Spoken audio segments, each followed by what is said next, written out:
তোরে বলেছিলাম না সাঁতার না জেনে জলে নামতে নেই। তুই তো করে মাঝ সমুদ্রে ঝাঁপ দিয়েছিস।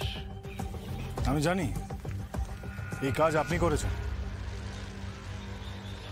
ঠিক, তুই জানিস, আমি জানি, কিন্তু গাঁয়ের মানুষ জানে না। এদিকে রাজনীতি, নির্বাচনে প্রার্থী হয়ে দাঁড়ানো আর জেতা, এ দুয়ের মধ্যে বিস্তর ফারাক। কি বুঝিস? হ্যাঁ, বেশি কিছু বুঝি না, শুধু এটুকু বুঝি মানুষের ভালো কিসে হয়। মানুষের ভালো কিসে হয়? তুই যাদের ভালো চাস সেই মানুষরা তোর ভালো চাইবে তো, মানে তোরে ভোটে জেতাবে তো। হ্যাঁ, ভুবনপুর গাঁয়ের মেয়েদের রক্ষাকর্তা প্রতাপটারে ভরা বাজারে এখন সেই মেয়েরা তোর দিকে ফিরে চাইবে তো। গাঁয়ের মেয়ের বিয়ের ভাঙতি করেছিস, কেউ তোরে ক্ষমা করবে না, কেউ তোরে ক্ষমা করবে না। এই ভোটে আমি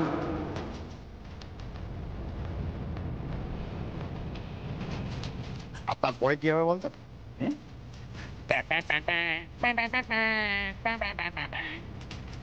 রত্না, তার সঙ্গে আমার বিয়ে। এবার ভোটে জিতবে কে?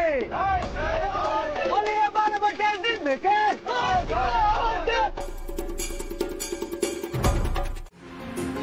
তোমার জীবনের সব থেকে বড় সত্যি হলো তুমি অম্লান বাবুকে ভালোবাসো।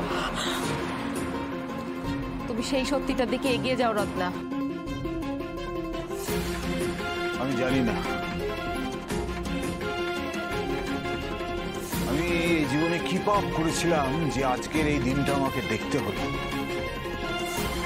কি করলো সময়টা? নিজের বোনকে বাজি রাখলো, আমাদের কথা একটুও ভাবলো না। ও ভেবে দেখলো না এর পরিণতি কি হতে পারে।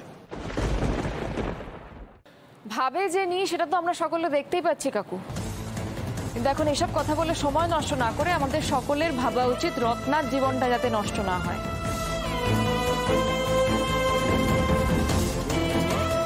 রত্না, পার্বতী কিন্তু ঠিক কথা বলছে, তুই এখান থেকে চলে যা।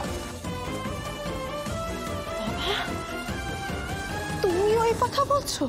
হ্যাঁ আমি বলছি তার কারণ আমার চোখের সামনে রোজ রোজ তোকে মরে যেতে আমি দেখতে পারছি না মা। রত্না, শিবুদা একদম ঠিক কথা বলেছে মা। প্রতাপ যে তোকে বিয়ে করতে চাইছে সেটা তো ভালোবেসে নয়, তোর ওপর শোধ নেবে বলে। সোমর ওপর যা যা কিছু করেছে, যা যা অপমান করেছে, ও তোকে দ্বিগুণ করে সেটা ফিরিয়ে দেবে। তুই জানিস না মা, রায়বাড়ির পুরুষরা কতটা নিষ্ঠুর হতে পারে। শুধু রায়বাড়ির পুরুষদের দোষ দিয়ে কি হবে মা? কটা পুরুষ মানুষের মেয়েদের মন বোঝার ক্ষমতা থাকে? আমি সবটাই ভাবতেও পারিনি এত বড় একটা সিদ্ধান্ত নেব, অথচ দাদামণি কিচ্ছু না ভাবতে পারলেও এবারে ভাব পড়তি ভাই, ভাবার সময় এসে গেছে। রানী, দাদামণির কথা না ভেবে এবার অন্তত নিজের জীবনের কথাটা ভাব। রত্না, আমি বাবা হয়ে বলছি, তুই পালিয়ে যা,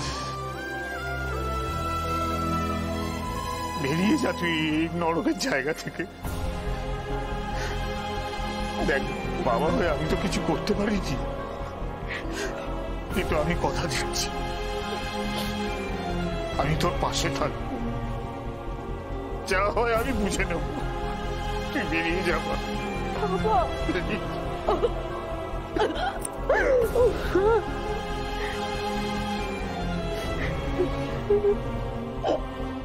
তুমি মাথা নিচু করে দাঁড়িয়ে আছো কেন অম্লান? কি অন্যায় করেছো তুমি? তুমি রত্নাকে ভালোবাসো না? বাসি, আর বাসি বলেই আমার খুব খারাপ লাগছে পার্বতী। যদি সত্যি রত্নাকে ভালোবাসো তাহলে এখন সবকিছুর ঊর্ধ্বে গিয়ে শুধু রত্নার ভালোর কথা ভাবো অম্লান। ওর দাদামণি ওকে যে বিপদের জালে জড়িয়েছে তার থেকে একমাত্র তুমি পারো ওকে উদ্ধার করতে। যা করার আজকেই করতে হবে। তোমরা তোমরা যত তাড়াতাড়ি সম্ভব এই ভুবনপুর থেকে অনেক দূরে চলে যাও অম্লান, যাতে তোমাদের আর কেউ খুঁজে না পায়। দেখো কালকে একবার ভোট শুরু হয়ে গেলে কিন্তু আর কিচ্ছু করা যাবে না। হ্যাঁ আমি জানি এই বিয়েটাতে তোমার পরিবারের মত নেই, কিন্তু আমার বাড়ির লোকের কথায় আমার আর কিছু যায় আসে না পার্বতী। তাহলে এক্ষুনি এখান থেকে তবু চলে যাও বাবা, আর দেরি করো না। কোথা থেকে কি বিপদ এসে যায় কিচ্ছু কেউ বলতে পারে না বাবা। রত্না, তুই আর দেরি করিস না মা।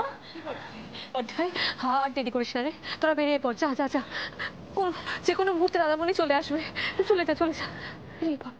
একদিন আমাদের পরিবারে কলঙ্ক লেপে দিয়ে চলে গেছিল, ঠিক সেইভাবে আমিও কলঙ্ক লেপে দেব। আমার তিনটে বোন, তাদের কথা ভাববো না যে তাদেরও কোনোদিন সম্বন্ধ আসতে পারে। তখন পাত্রের বাড়ি থেকে আমাদের পরিবারের উপর আগুন উঠতে পারে, যেভাবে অম্লান বাবুর বাড়ি থেকে আমাদের পরিবারে আগুন উঠেছিল। ভাববো না, পালাবো, পালিয়ে যাব। প্রমাণ করতে হবে আমাকে, প্রমাণ করতে হবে আমার শরীরে আমার কুলোটা মায়ের রক্ত বইছে। রুদ্রা,